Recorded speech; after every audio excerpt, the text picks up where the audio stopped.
मैं भंडारा मैसेज का हिंदी में एक वॉइस ओवर आप लोगों के लिए कर रहा हूँ, ताकि जो लोग इस मैसेज को नहीं पढ़ पाए हैं वो इसे सुन सकें, और जो लोग इसे पढ़ते हुए सुनना चाहते हैं ताकि वे इसे अच्छे से आत्मसात कर सकें, इसे अच्छे से ग्रहण कर सकें। तो उन लोगों के लिए मैं ये उन भाइयों के लिए मैं ये भाइयों बहनों के लिए ये मैसेज का वॉइस ओवर कर रहा हूँ।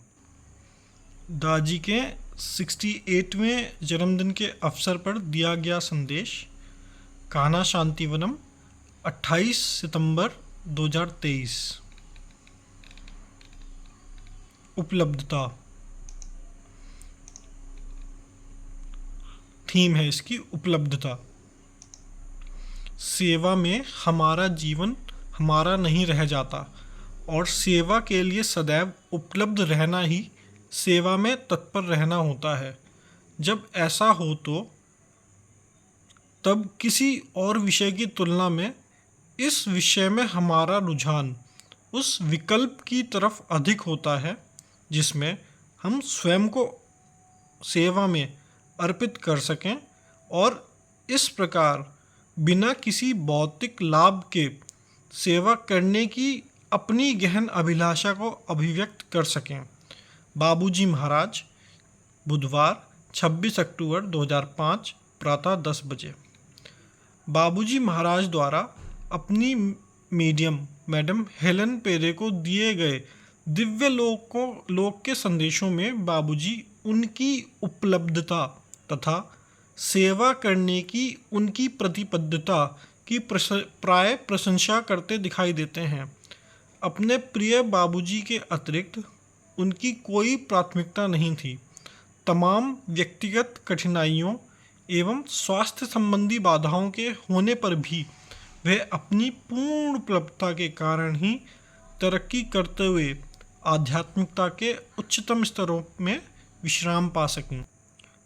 उपलब्धता से आशय मालिक की सेवा तथा उनके द्वारा हमारे ऊपर कार्य दोनों के प्रति खुलापन होना है।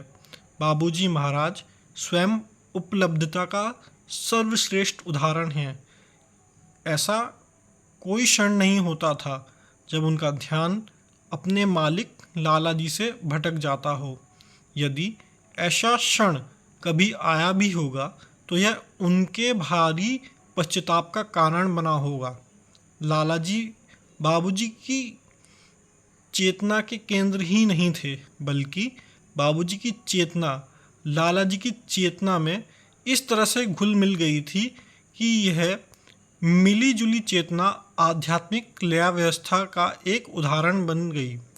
लाला जी की चेतना में उभरने वाले कोई भी विचार तुरंत ही बाबूजी की चेतना में उभर आता था, और यही वह चीज़ थी जो बाबूजी की नियति में आई मानवता की उस महान सेवा का आधार थी।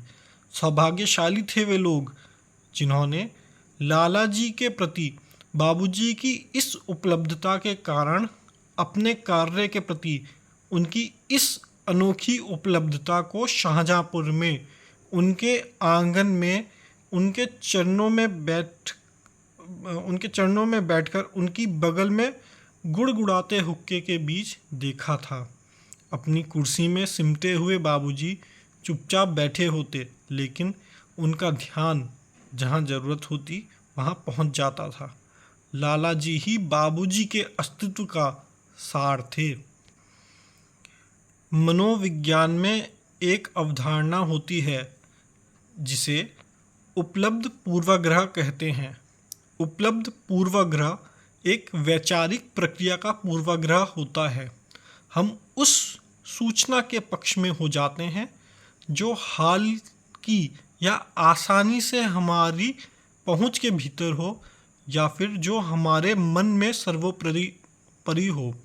यह हमारी प्रवृत्ति है कि हम अपनी पूर्ण उपलब्धता को बचा कर रखते हैं और उन चीज़ों के लिए उपलब्ध रहते हैं जो हमारे सबसे निकट हों।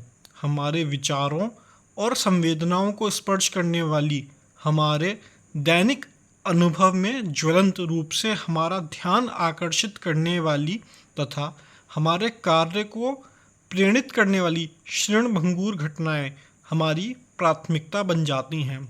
उदाहरण के लिए, यदि आपने हाल ही में अपने आस पड़ोस में लूटपाट की घटनाओं के बारे में समाचार देखा हो, तो आप स्वयं को भी लूटे जाने का बढ़ चढ़कर अनुमान लगाने लगते हैं।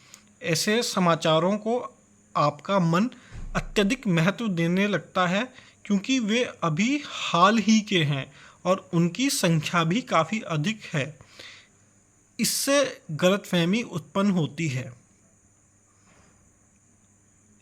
ऐसे विचार प्रक्रिया जो उपलब्ध पूर्वाग्रह में योगदान करती है, हमारी तात्कालिक स्मृति का ही नहीं अपितु हमारे सांसारिक आवेगों, हमारी इच्छाओं, अनिच्छाओं, हमारे विचारों, हमारी भावनाओं और प्रवृत्तियों के जाल का और निसंदेह हमारी इंद्रियों के इनपुट सहित हमारी समस्त व्यक्तिगत सृष्टि का भी निर्माण करती है।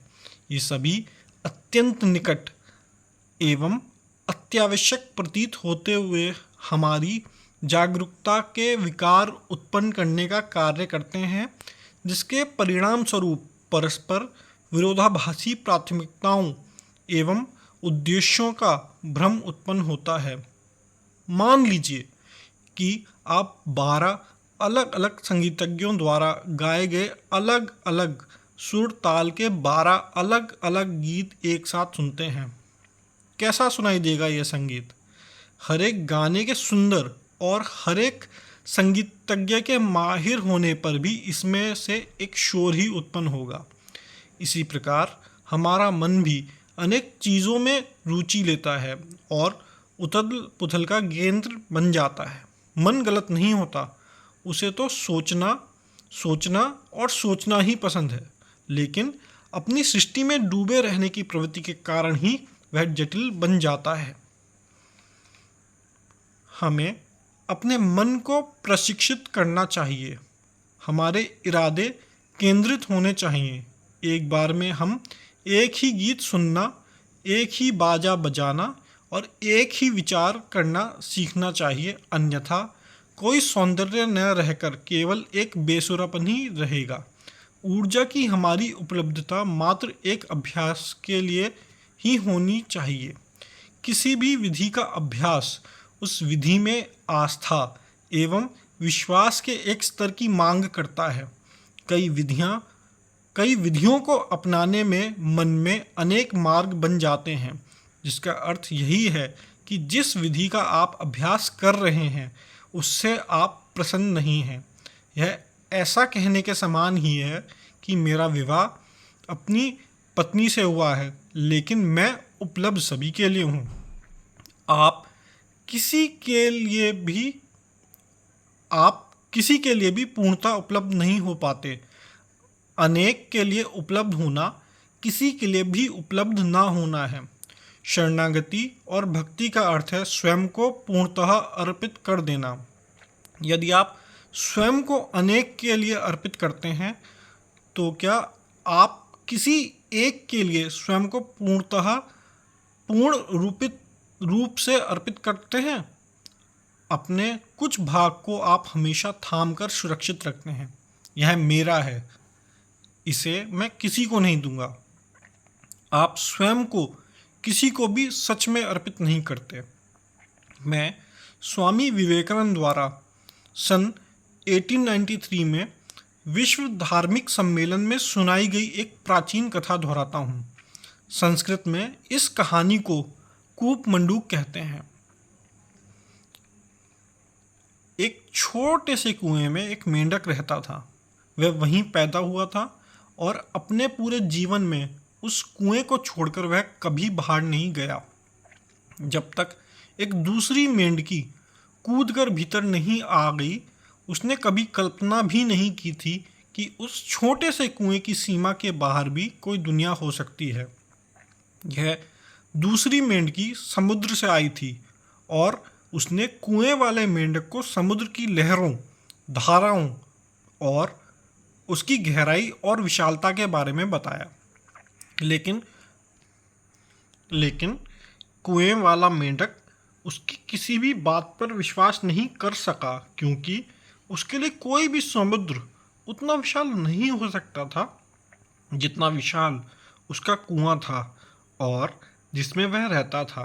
अतः उसने समुद्र वाली मेंढकी की हंसी उड़ाई और उसे एक लात जड़ दी। विवेकानंद ने यह कहानी धर्मों में भेद बताने के लिए सुनाई थी, जिसका अर्थ यह था कि कुछ लोग अपने हिंदू कुएं में कैद हैं और कुछ लोग अपने ईसाई कुएं में, और इसी तरह अन्य लोग भी कैद हैं। यह उपमा आगे बताती है कि हम सब कुएं के मेंढक ही हैं, जो स्वयं के द्वारा बनाई गई व्यक्तिगत या सामूहिक सृष्टि के कुओं में कैद हैं। अपने व्यक्तिगत कुएं के समान को तो हम अत्यधिक महत्व देते ही हैं, लेकिन उसमें निवास करने वाले स्वयं को हम और भी अधिक महत्व देते हैं। स्वयं के इस धुंधले निवास के पार देखने के बारे में हम शायद ही कोई विचार करते हों। कुआं हमारे आसपास की उन सूचनाओं का प्रतीक है जो क्षीणभंगुर वस्तुओं के प्रति हमारे उपलब्ध पूर्वाग्रह को प्रेरित करती हैं और हमें उस शाश्वत के साथ जुड़ने से दूर रखती हैं। सहज मार्ग पार जाने का मार्ग है। यह हमारे व्यक्तित्व जाल को छिन्न भिन्न कर हमें समुद्र का मेंढक बनने के लिए साधन प्रदान करता है। सफाई के द्वारा हम अपनी भावनात्मक स्मृति को दूर करते हैं। भावनात्मक स्मृति एक ऐसा संस्कार है जो हमारी समझ को विकृत तथा हमारे इरादों को दिग्भ्रमित करता है। अब हमारे पास केवल बौद्धिक स्मृति कॉग्निटिव मेमोरी बची रहती है। बौद्धिक स्मृति के बिना हम अतीत से कुछ नहीं सीख सकते। ऐसी बौद्धिक स्मृति हमारा एकत्रित ज्ञान बन जाती है, लेकिन अभी भी हम ज्ञान के उस कुएं के भीतर ही रहते हैं, क्योंकि यह ज्ञान अतीत से लिया ज्ञान होता है। ध्यान हमें अधिचेतन स्तर से प्रेरणा प्राप्त करने का अवसर प्रदान करता है। इस प्रेरणा में एक भावी दृष्टिकोण होता है जो पूर्व की किसी घटना पर आधारित नहीं होता। यह न तो अतीत का परिणाम होता है और न ही वर्तमान का। अतः सफाई और ध्यान के द्वारा अभी और यहीं के इस कुएं के से बाहर निकल उस शाश्वत वर्तमान के उजाले में कदम रखने की एक संभावना का निर्माण होता है। एक बार मैंने एक अत्यंत सुंदर उपमा के बारे में सुना। कल्पना कीजिए कि आप गगनचुंबी इमारतों वाले एक व्यस्त शहर की सड़कों पर रहते हैं। हर दिशा में आपकी दृष्टि सड़क के अंत से पहले ही कुछ दूरी पर सीमित होकर रह जाती है। सड़क के दूसरी ओर से लाल रंग की एक कार आ रही है, लेकिन आपकी दृष्टि में वह अभी भी नहीं आई है। गगनचुंबी इमारत की 20वीं मंजिल की ऊंचाई से कोई व्यक्ति खिड़की से बाहर नज़र दौड़ाता है। उस व्यक्ति की ऊंची स्थिति उसे एक व्यापक दृश्य प्रदान करती है। हर दिशा में शायद 1 मील की दूरी तक आपकी नज़र में आने से काफ़ी पहले ही वह उस लाल कार को देख सकता है। आपके लिए वह कार एक भविष्य है, लेकिन गगनचुंबी इमारत वाले उस व्यक्ति के लिए वह पहले ही वर्तमान का हिस्सा है। और अंततः जब कार आपकी नज़रों से ओझल हो जाती है, तो 20वीं मंजिल वाले उस व्यक्ति के लिए वह तब भी वर्तमान में ही बनी रहती है। एक विकसित व्यक्ति भी गगनचुंबी इमारत की 20वीं मंजिल वाले उस व्यक्ति की तरह होता है। हमारे लिए जो अतीत और भविष्य होता है, उसे वह व्यक्ति अपनी उच्च स्थिति के कारण उसी स्पष्टता के साथ देख सकता है जिस स्पष्टता के साथ हम वर्तमान क्षण को देखते हैं। महाभारत युद्ध के दौरान एक घटना है जब गंभीर रूप से घायल भीष्म बाणों की शैया पर लेटे थे। भगवान कृष्ण जब उनके पास आए तो उन्होंने भगवान से पूछा, वह क्या चीज़ है जो मेरी इस नियति का कारण बनी? पिछले 100 जीवन तक मैंने मनन करके देख लिया, लेकिन इस नियति का मुझे कोई कारण नहीं दिखाई दिया। कृष्ण ने कहा, इससे आगे भी देखो। भीष्म ने कहा, इससे और आगे मैं नहीं देख सकता। फलस्वरूप भगवान कृष्ण ने भीष्म को उनके गहरे अतीत में झांकने का वरदान प्रदान किया। अब भीष्म को जागरूकता काल के बंधनों के पार जा अब भीष्म की जागरूकता काल के बंधनों के पार जा सकती थी। उन्होंने एक पूर्व जन्म को देखा जिसमें वे एक राजकुमार थे। एक शिकार के दौरान उनका सामना एक सांप से हुआ। उन्होंने उसकी पूंछ पकड़कर उसे घुमाया और कांटों की झाड़ियों में फेंक दिया, जहां पर उसकी मृत्यु हो गई। उसी कृत्य की प्रतिध्वनि का आज भीष्म सामना कर रहे थे और बाण उनकी अंतिम शरण बन गए थे। यहाँ पर बाबूजी का एक मैसेज है, शरणागति में हम सदैव उपलब्ध रहने और सभी अनुभवों को स्वीकार करने का भाव रखते हैं। किसी भी विषय में सफलता पाने और रचनात्मक ढंग से काम ले पाने की यही कीमत होती है। बाबूजी महाराज, शनिवार 13 अगस्त 2005 प्रातः 10 बजे। उपलब्धता में कठोर, हठी व मांगपूर्ण होना अनैतिक है।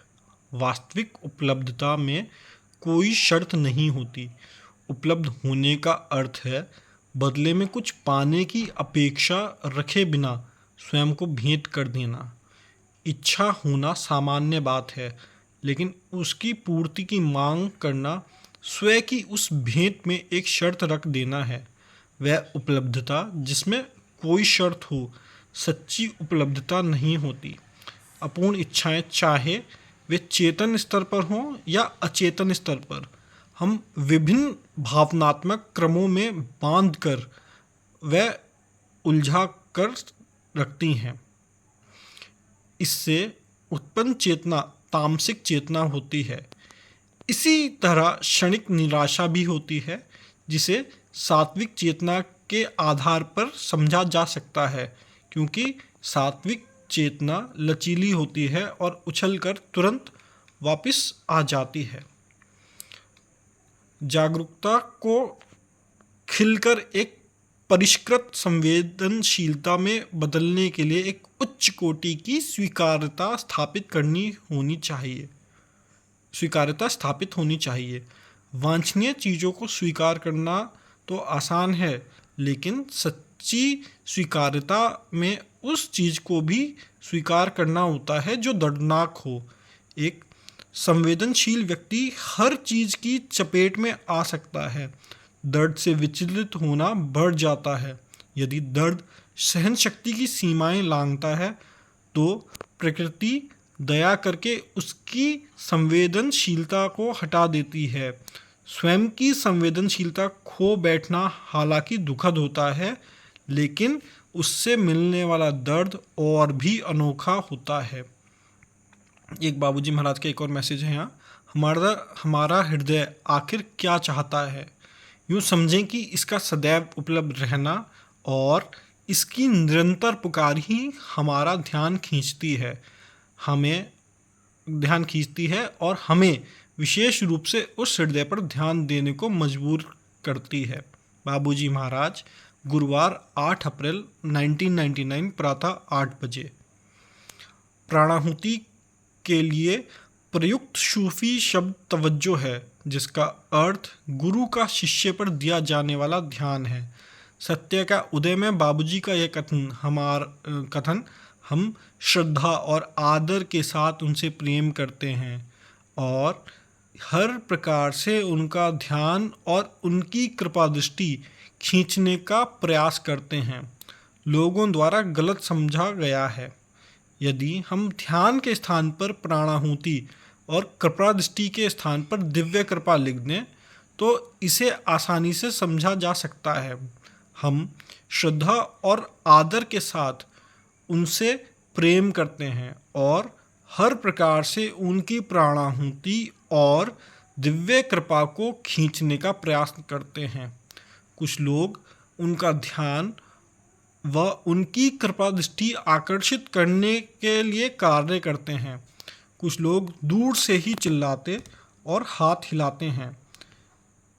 इस प्रकार से ध्यान आकर्षित करना किसी काम का नहीं और यदि कोई इसके लिए प्रयासरत है तो इसका फल कड़वा होता है। सच्चा प्रयास तो मालिक की प्राणाहुति और दिव्य कृपा को आकर्षित करने में ही है, जिसमें उनके ध्यान का सार निहित होता है।